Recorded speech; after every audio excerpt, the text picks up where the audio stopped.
फिर दूसरा धरना प्रदर्शन, और अब तीसरा एक ऐसा कानून। हम नीतीश कुमार जी से 4 बात जानना चाहेंगे। पहली बात हम जानना ये चाहेंगे कि फांसी की भी सजा है क्या इस देश में? क्या अपराध रुक गई? हमें नीतीश जी जरा 2-3 बात बता दें। जो लॉ उन्होंने कल लाने का प्रयास किया है, आश्चर्य है मुझे। मैं दंग हूं नीतीश जी के इस चीजों पर।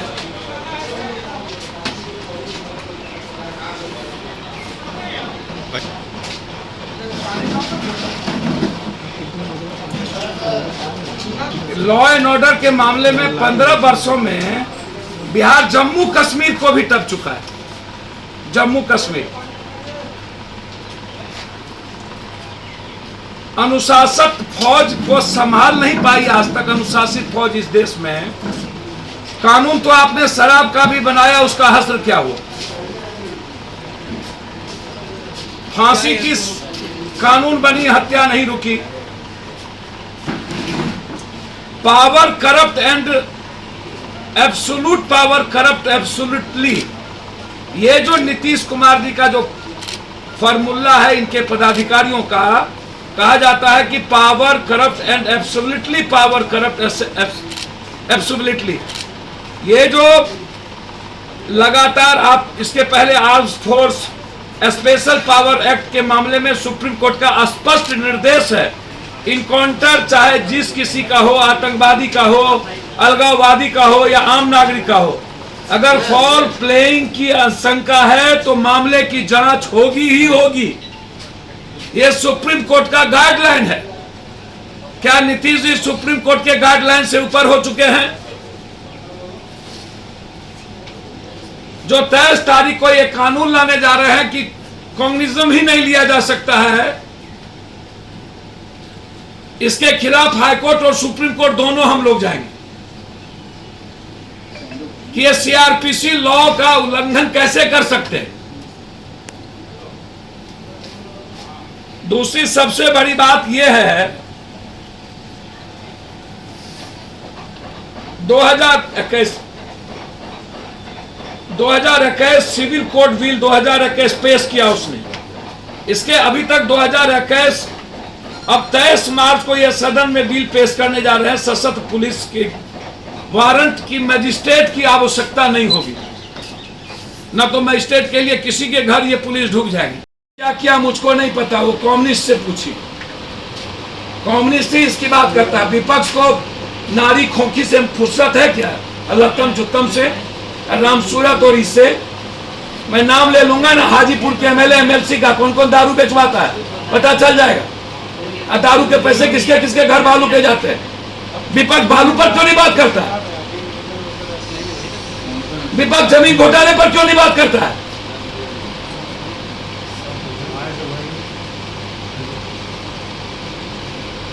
क्या विपक्ष पर 65% अपराधियों को टिकट देने का आरोप नहीं है? संवैधानिक पदों पर आप बैठे नहीं हैं, आप भी छोड़िए ना। पूरा सदन की गरिमा समाप्त कर दी विपक्षों ने। ना 0 आवर, ना सुन, ना प्राइवेट मेंबर बिल, ना 2 बजे का डिबेट।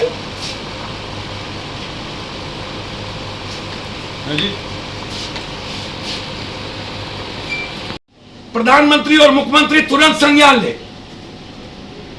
और 23 तारीख के पहले पुलिस अधिनियम एक्ट, जो सबसे खतरनाक एक्ट है, जो लोकतंत्र के लिए और संविधान और सर्वोच्च न्यायालय को चुनौती देती है, उसके हम लोग खिलाफत है। 23 तारीख को ही हम लोग हाई कोर्ट जाएंगे यदि ये बिल आया तो। और विपक्ष को मेरी सलाह है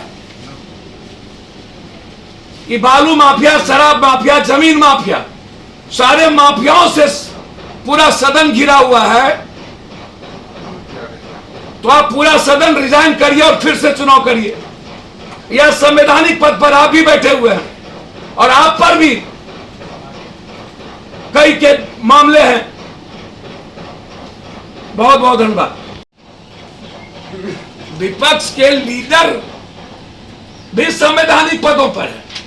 ठीक है, 75% क्रिमिनल को उन्होंने या 65% टिकट दिया। ये जो लत्तम जुत्ती गाली गलौज की जो प्रपार्टी पहली बार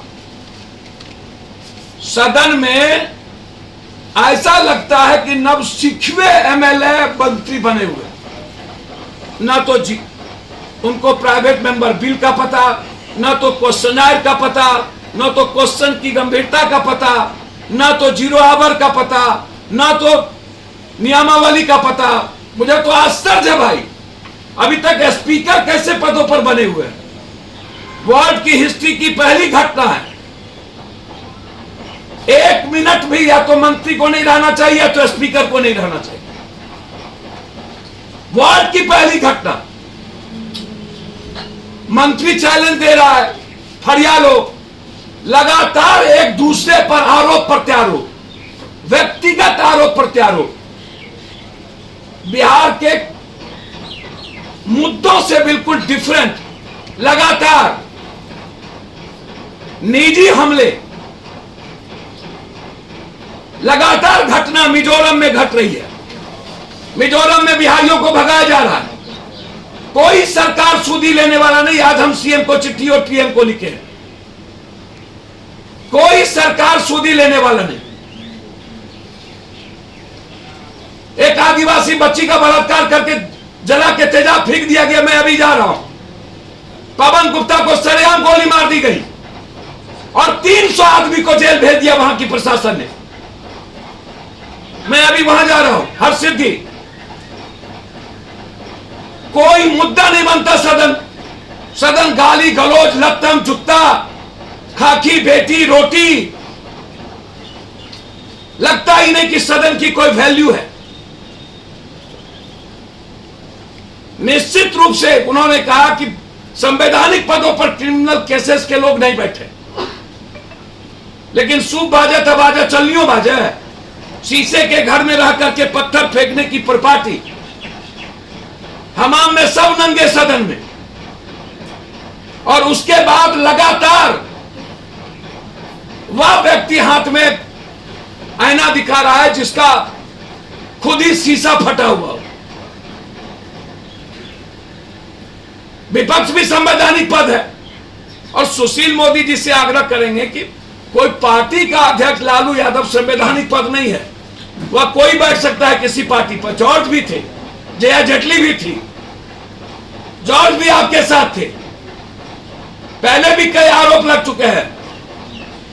लक्ष्मण बीजेपी के अध्यक्ष पर भी आरोप लगा है, लालू यादव। लेकिन संवैधानिक पदों पर यदि राजद में कोई है, उनको भी रिजाइन कर देना चाहिए। सच है, सभी ने 55-60% लोगों को, क्रिमिनलों को टिकट दिया।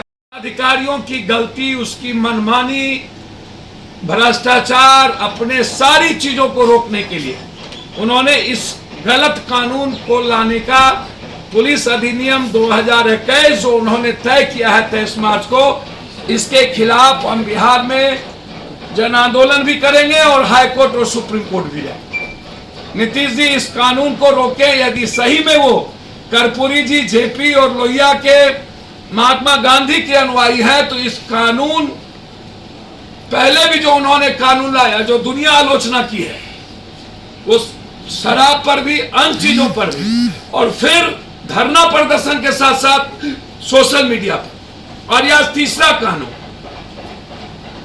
दूसरी, विपक्ष को से हम आग्रह करना चाहेंगे, बड़ा है तोबा विपक्ष बता रहे हैं, निश्चित रूप से संवैधानिक पदों पर देश का प्रधानमंत्री, मुख्यमंत्री जैसे एक भारत का सबसे बड़ा क्रिमिनल, जिस पर 302 कई तरह के मुकदमे थे, उत्तर प्रदेश का सीएम को बैठाया गया। बाद में उत्तर प्रदेश के सीएम ने अपने सारे केस को समाप्त कर दिया।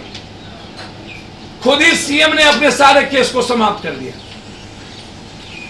इसके पहले भी हिंदुस्तान में होम मिनिस्टर जो गृह मंत्री थे, कोर्ट ने तरीपार किया था, कई तरह के आरोप लगाए थे, वो हिंदुस्तान के गृह मंत्री बने, सारे केस उस पर समाप्त हो गया। नीतीश कुमार जी पर भी केस लगाए गए, चाहे वो आरोप लगाया गया हो, चाहे जिस भी तरीके की चीजें हो, जांच का विषय है। नीतीश जी ने अपने केस को अभी तक खत्म नहीं किया कि क्या क्या मुझको नहीं पता, लेकिन संवैधानिक पदों पर ये साफ है और बहुत क्लियर है, ये पूरा राइट है कि कोई भी चार्जशीटेड आदमी, कोई भी ऐसा व्यक्ति जिस पर क्रिमिनल केस है, उसको संवैधानिक पदों पर नहीं रहना चाहिए।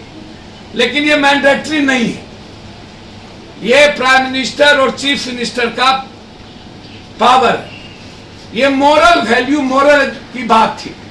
तो क्या मोरल पर, इसके पूर्व की सरकार पर जब आरोप लगा था तो क्या रिजर्वेशन दे दिए थे? सेना को नहीं बुलाना पड़ा था?